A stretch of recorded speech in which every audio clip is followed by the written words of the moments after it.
Hey everybody, it's your girl Bunny. To all of my returning subscribers, hey, how you doing? And for those of you who are new to the channel, welcome. Kick your feet up, subscribe to this family-friendly channel, click that notification bell so you don't miss any posts, and also follow me on Instagram so you can get the sneak peeks of what's coming up next. So this new series, right, the Belle Collection, it kind of threw me off. On network, what's happening? You're saying that the debut of this series is January the 15th.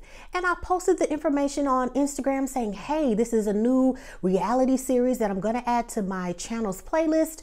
And then there was a comment to my DM inbox saying, well, Bunny, you know, I really liked this episode and I thought it was pretty cool. And I'm like, what do you mean you already saw it? Well, OWN Network released the first episode to its paid viewers and subscribers on its website. But for the next episode, I will do the same kind of review that I do with all of my other series. I always give a scene by scene review, and then I give my review at the end. So let's get started with this new series and a couple of things I have in my notes about this series. For one, I absolutely love the idea around this series, showing an eye for women who are self-made millionaires, entrepreneurs in development. So it just was really eye-opening to see something that wasn't a housewife, no disrespect, or a basketball wife or anything like that. It was women who were showing themselves as entrepreneurs and developing some sort of cast that is unscripted, and they're noted as unscripted. But with any reality television show, of course, production's gonna throw in their 2 cents about what's gonna happen in the fluidity of the day and how they're gonna put it together. But from the first sights of the episode, it's very refreshing to see that it's pretty unscripted. And you know, of course, I hope that formatting stays the same. I hope there are several seasons of this cast and the family, and we get to see them evolve and grow, especially them talking about their endeavors for the future. So it's going to be really refreshing to say, wow, this person talked about these ideas and endeavors in season 1, and now we're in season 3. Look how they've evolved. So that's going to be really, really exciting to see. I do love all of the ladies, even though we did see some tiff for taff in this first preview special of what to expect for the first episode and the rest of the season. I do love all of the ladies. They all seem like they have those goals and things on their mind. Let's start with Tambra. Now, I'm from Texas, so if I'm pronouncing anybody's name incorrectly, make sure to check me in the comments to say, no, girlfriend, that's not how you say it. So let's start with Tambra. So she's this awesome radio personality. I loved her energy. I loved what she had to bring to the table. And I love the fact that it showed her interviewing the mayor, Chokwe Lumumba, who's a very strong, beautiful black man who's saying that it's beautiful to see that Mississippi is moving in this direction of not being the new state, but being the new state of Mississippi. And I thought that was actually very beautiful and eye-opening that they have such a name coming to their radio station. So I thought that was really, really great. With Tambra, I'm sure that we will see more of her in this first episode that will debut on January 15th. With this episode, though, we have more of a focus with 3 specific women. So with Lateshia, her being a beautiful entrepreneur, and this idea of buying up the streets and buying up the blocks and reclaiming that black ownership is a very big deal. Let me remind people that a lot of real estate and a lot of locations that were burned down and taken from black people, and sometimes those areas of real estate can either be pretty much a ghost town or gentrified. So it was very good that she's saying that, hey, I want to open the eyes to everybody to join me in this growth. She seems really genuine. You know how some people, you know, will come on a reality show and you're like, I really don't like how they rolling. But with her, she seems to be a really genuine person and really trying to start avenues of networking and bringing people together. It was kind of offsetting to see that her husband is gone for long periods of time, but also good to see that she's keeping that communication with her husband, because just like she has her own, her husband wants to have his own as well. Latrice was very interesting. Learning about her virgin hair company was beautiful because she had this wonderful, beautiful idea of putting these profits in vending machines and then it just evolving into this kaboom of a business. When her husband made the remark and saying that, oh, you don't want to go to this brunch because you'll be around fake people, you'll fit right in because you're fake as well. Your husband might know you and he might know how you move and shake with some things.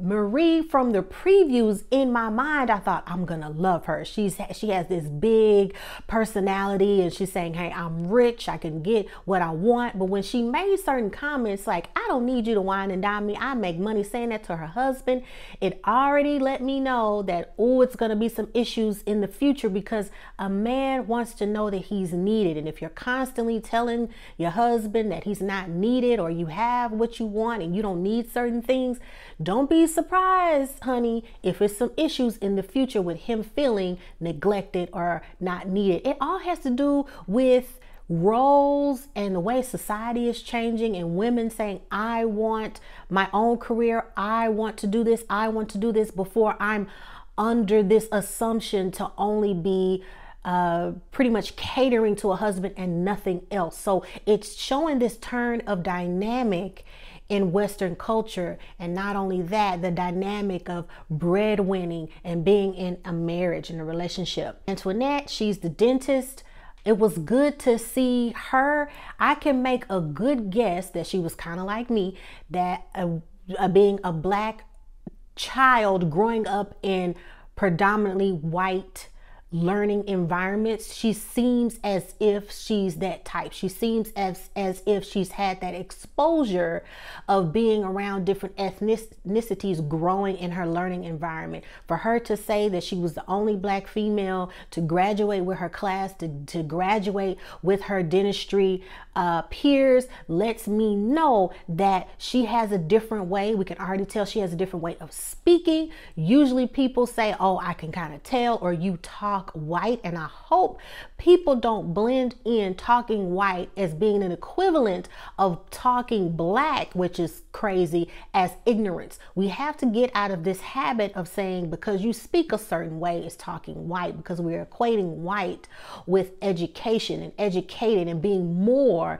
than anything of color. So we have to get out of that dynamic. The reason why I said this is because she's showing all of the things that are familiar with anybody, with somebody that's anybody of color, especially being Black, and because I know she's going to face those judgments of not only being single and divorced in the South, because when you're single and divorced in the South, they look at you like something's wrong with you, because that's the way you need to be married. And if you're not, there's just this judgment on you. And she already knew stepping in that, ooh, I already know people are going to question me about that. And we already know that people are going to have spill some type of way that she was in the relationship that she was in, which was with a white guy. And she already mentioned in her clip of a bio that people had an issue with her being married to somebody white. It's just very, very exhausting to hear that a lot of people still go through those problems. But hey, this is America, and you're going to have things that have that racial undertone,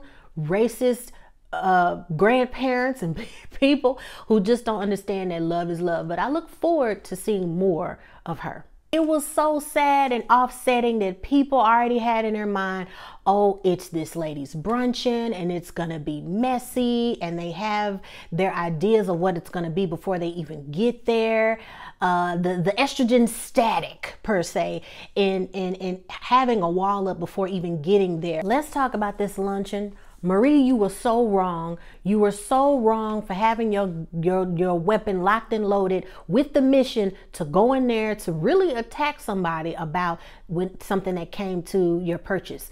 Just like any other business, it would have been appropriate for her to go via customer service route, letting her know away from the brunching that she had a situation with the hair. Also, a message to Latrice, who owns the Virgin Hair Company. Please take note that you have to observe after you've talked to Marie, that are your employees doing businesses to the side with products that aren't yours? Because employees could be lying and saying, this is our virgin hair, but they bought it for somebody else from somewhere else, and they're putting your name on it, meaning they bought some $99 hair and have sold it for $600, $700 with customers under the impression that, you know, it's your company's hair. So that could be going on too. Now, we don't know how it's going to be settled in the next episode, but what we do know is that there's some foul play if Marie is telling the truth. If Marie purchased that hair from your place of business, then you need to research, are your employees doing some foul stuff on the side? Marie was wrong. Marie was wrong. She should have did that at a different time, because I honestly think Lateshia, is that her name? Lateshia's idea for this bruncheon, I really feel like it was sincere, because when Marie walked in with the Southern Belle dress and everything, everybody else was kind of make fun of it and all this other stuff, but Lateshia kind of had this, I like it, it's different, but I like it, I'm glad she's here. She was more excited that she showed up, and she was very upset that she didn't really get to her ideas and talking about business and real estate. Just, Marie, your fluidity and how you rolling so far is leaving a bad taste in my mouth. You were wrong. Something might have happened with your purchase and you were really upset and you just couldn't wait to handle it right then and there. Wrong place, wrong time. Girl, you were wrong. I do think that it was good for Latrice to remove herself from that situation. I don't want to get anybody mixed up yet. That Latrice wanted to get herself out of that situation because she probably was getting real heated. And she's saying, hey, this is my product right here. That's my product right there. I don't know what you're talking about. Marie, that should have been your cue to stop and just chill out. Yeah, you were upset about your purchase, but it was messed up how you handled that.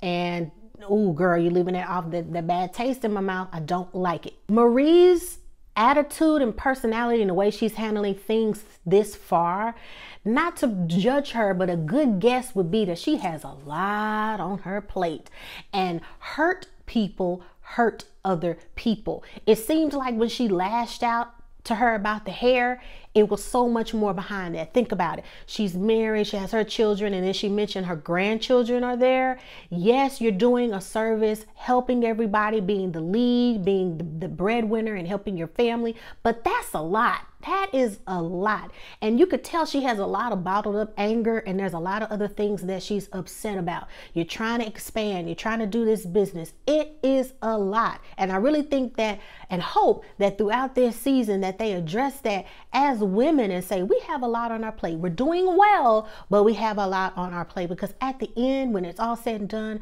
we're all human beings, and we may think that we're superheroes, but each day we can only do so much. Let me know what you thought about this sneak peek, about this episode. Keep in mind, just to clarify, now that I understand what's going on, January 15th will be the more in-depth, more footage of officially the episode 1 of the Belle collection. Also, check out the Ready to Love season 3 recaps and reviews. Check out that playlist and so much more on the channel. Make sure to comment, and stay ready, because on the 15th, I got you again. And keep in mind, because of copyright, there will not be actual video footage, but it will be a scene by scene vocal recap of the episode and my review at the end. And minute marks will be placed in the comments. Stay tuned. Until next time, I'll see ya. Let me know what you think in the comments. Bye.